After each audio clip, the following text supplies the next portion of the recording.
కాబట్టి మీరు ఆయన రాజ్యమును నీతిని మొదట వెతకాలండి.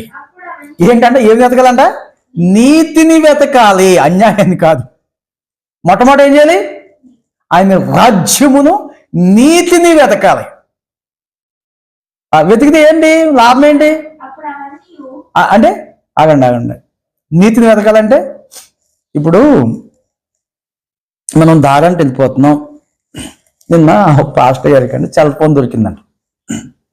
సెల్ ఫోన్ దొరికింది రోడ్డు మీద. ఇలా ఉంటుంది కదా, ఇలా ఉన్నది. ఇలాంటివి చాలా కనపడుతూ ఉంటాయి రోడ్డు మీద. అంటే ఏం కనపడతాయి? ఇది పై డిక్క కనపడుతుంది కదా, చాలాసార్లు నాకు కూడా బోల్డ్ అని కనపడ్డాయి. ఆయన డిక్కేమనుకుని కాల్ వేసాడు దాని మీద. కాల్ వేసి సెల్ ఫోన్ అది తీసుకుని జేబులో పెట్టుకుని ఇంటికి వెళ్ళాడు. సరేలే అని చెప్పి ఛార్జింగ్ పెట్టి అక్కడ పెడితే ఒక గంట అయినాక ఫోన్ వచ్చింది దానికి. ఫోన్ వస్తే ఎవరో మీరు అంటే పలానా అని చెప్పాడు. రా తీసుకెళ్ళిపో సెల్ ఫోన్ అంటే ఇచ్చేసాడు ఆయన. అదేంటది? యథార్థత కదా. ఏంటది? యథార్థత. నీది పడిపోతే రేపు నీకు కూడా దొరుకుతుంది, నువ్వు చేసిన దాన్ని బట్టే. వీళ్ళు అంటారు ఎప్పుడు నిలిచాం ప్రభా, కాబట్టి ఇచ్చారు. చాలా పిండి వంటలు చేసేస్తున్నాడు. ఏసై క్రిస్మస్కి వచ్చేస్తాడని వస్తాను చెప్పాడంట. ప్రభా ఎన్నో క్రిస్మస్లు చేస్తున్నాను, అందరింటికి నేను వెళ్తున్నాను కానీ మా ఇంటికి నువ్వు ఎప్పుడు వస్తావని అడిగిందంట. రోజు ప్రార్థన చేస్తా. చాలా ముదిరిపోయినటువంటి ఒక రుద్దురాదు. ఇన్ని సంవత్సరాల నుంచి ఎప్పుడు నీ గుడికే వస్తున్నాను, ఎప్పుడు నీ ఆలయానికి వస్తున్నాను, ఎప్పుడు వస్తావు మా ఇంటికి, ఒక్కసారి అన్న ఒక్క క్రిస్మస్ కన్నా మా ఇంటికి రావా అంటే వస్తానమ్మని చెప్పాడంట. వస్తా అన్నవాడు మాట తప్పడు. మరి ఏం కడుపులో వస్తాడు, వచ్చాడు లేదా? మరణించాడు లేదా? ఇప్పుడు మళ్ళీ వస్తాడు రాడా? వచ్చి తీరుతాడు ఆయన.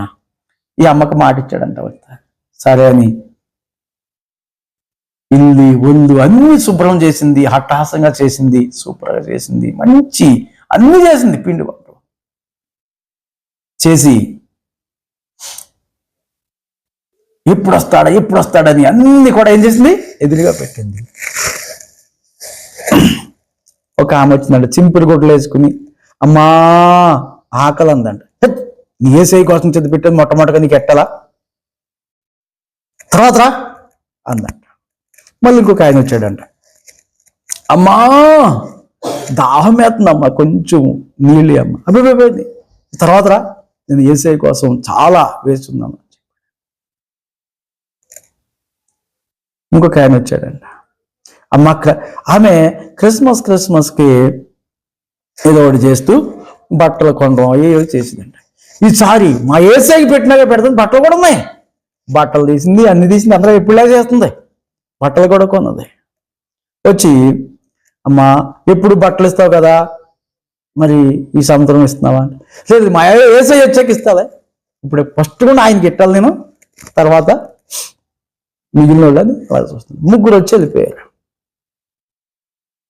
వెళ్ళిపోయినాక చీకటి అయిపోయింది, ఇంకా రావట్లేదు. ఇంకెక్కడ వస్తాడు? ఏసై మోసం చేశాడు నన్ను, వస్తా అన్నాడు. అసలు ఉన్నాడా లేడా ఇంకొచ్చింది డౌట్. 80 సంవత్సరాల భక్తి ఎండిపోయింది ఒకసారి. వస్తానాడు రాలే. ఇంకా దిగాలిగా వేసుకుని రాత్రి 11-12 అయింది. రోజు మారిపోతుంది. నిద్రలోకి అలాగే ఏసయ్యా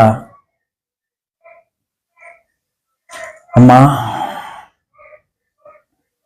నేను ఆల్రెడీ వచ్చాను, బట్టలో లేకుండా ఒక ఆకలంతా అంటూ వచ్చింది.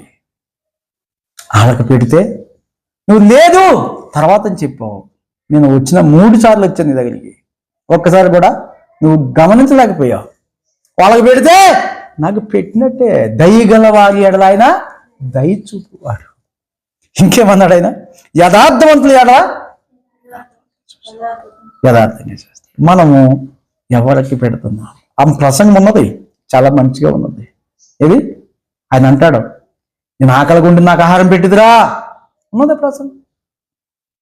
అయితే ఇక్కడ మనము ఎలాగుంటున్నాం? మనం చేయవలసింది ఏంటి? అన్ని కావాలంటే ఏం చేయాలి? మొట్టమొదటి ఏం చేయాలి? కాల్పిస్తుంది ఏం చేయాలి? ఆయన రాజ్యాన్ని నీతిని. ఏమంటే నీతిమంతుడిగా మనకేమైనా దొరికితే ఏం చేయాలి? మనకేమైనా వస్తుంది? అన్యాయంగా పోవడంత నీతి. ఇంకో విషయం చెప్తా, యథార్థత. యథార్థత. పరీక్షలు వచ్చినాయి అంట. అమ్మా ఏనండి, మీరేనండి.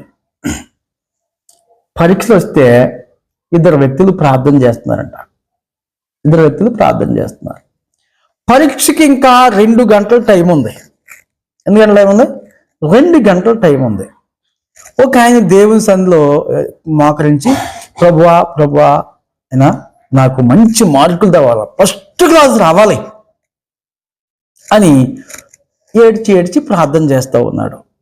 ఇంకొక ఆయన ఏం చేస్తున్నాడు, 2 గంటలో ఏం చేస్తున్నాడు, అవి చదివింది అన్ని మళ్ళీ ఒకసారి రివిజన్ అంటారు దాన్ని, ఒకసారి రివిజన్ చేస్తూ ఉన్నాడు. చేశాడు చేసి ఈయనకు రాస్తాడు, ఆయనకు రాస్తాడే. 2 గంటల టైం ఉన్నది, ఇంకా చేస్తూ ఉన్నాడు. ఇద్దరు ఎగ్జామ్ రాశారు. ఎగ్జామ్ రాస్తే ఇద్దరికి కూడా మార్కులు వచ్చినాయి. ఇప్పుడు ఎవరికి ఎక్కువ మార్కులు వస్తాయి చెప్పండి? మీ న్యాయం ఏం చెప్తారు నాకు చెప్పండి. ఎవరికి ఎక్కువ మార్కులు రావాలి? ఇద్దరు ఎగ్జామ్ రాశారు, మార్కులు వస్తున్నాయి, ఈ రోజు వస్తున్నాయి. ఎవరికి రావాలి మార్కులు చెప్పండి? న్యాయం కదా. కష్టపడ్డాడు అంటే గాల్లో దీపం పెట్టి దేవుడా అంటే వచ్చేస్తాయి మార్కు. ఏం చేయాలి? 2 గంటలు కష్టపడ్డాడు. ఇంకా అర్థమవుతుందా? ప్రభు అనేవాడు ప్రతివాడు ప్రతిఫలం వచ్చేదో. మళ్ళీ చదివి మళ్ళీ ఏం చేశాడు? రిపీట్ చేసుకొని చదివాడు కరెక్ట్గా. అందుకనే మనం చేయవలసిన ప్రార్థన ఏంటంటే, మార్కులు ఎక్కువ రమ్మని కాదు, నాకు జ్ఞాపశక్తి ఇచ్చే ప్రభువా. అర్థమవుతుందా అండి? నాకు నీతిని రాజ్యాన్ని ఎతకడం అంటే ఏం చేయాలి? నాకు జ్ఞాపశక్తి దయచే ప్రభువా. పరీక్షల టయానికి మంచి ఆరోగ్యం దయచే ప్రభువా. అర్థమవుతుందా? పరీక్షల టయానికి నాకు ఏం చేయాలి? జ్ఞాపశక్తి దయచేసి చదివినట్టుగా రాసినట్లు.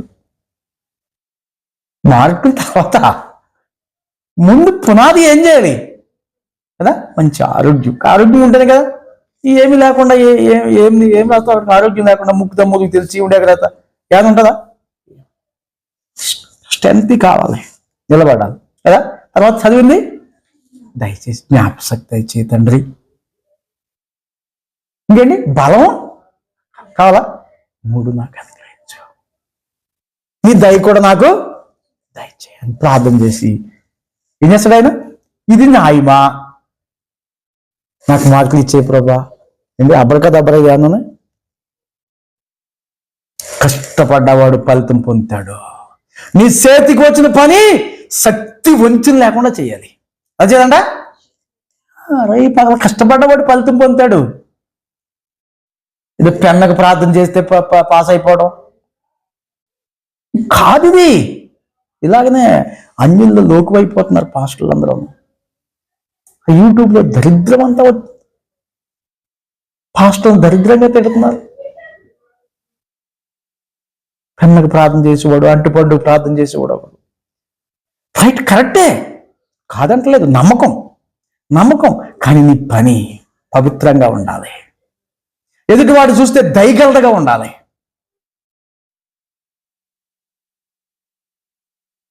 కాబట్టి మనం ఏ విధంగా దయ పొందుతాం ప్రభు చేత?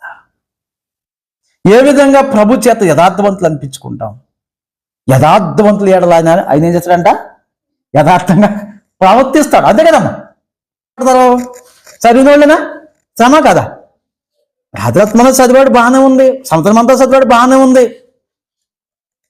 అతను ఈ 3 మాటలు చదువుకు ప్రార్థన చేసుకుని, అయ్యా చదివిన నాకు జ్ఞాపకం చేయి ప్రభువా, అయ్యా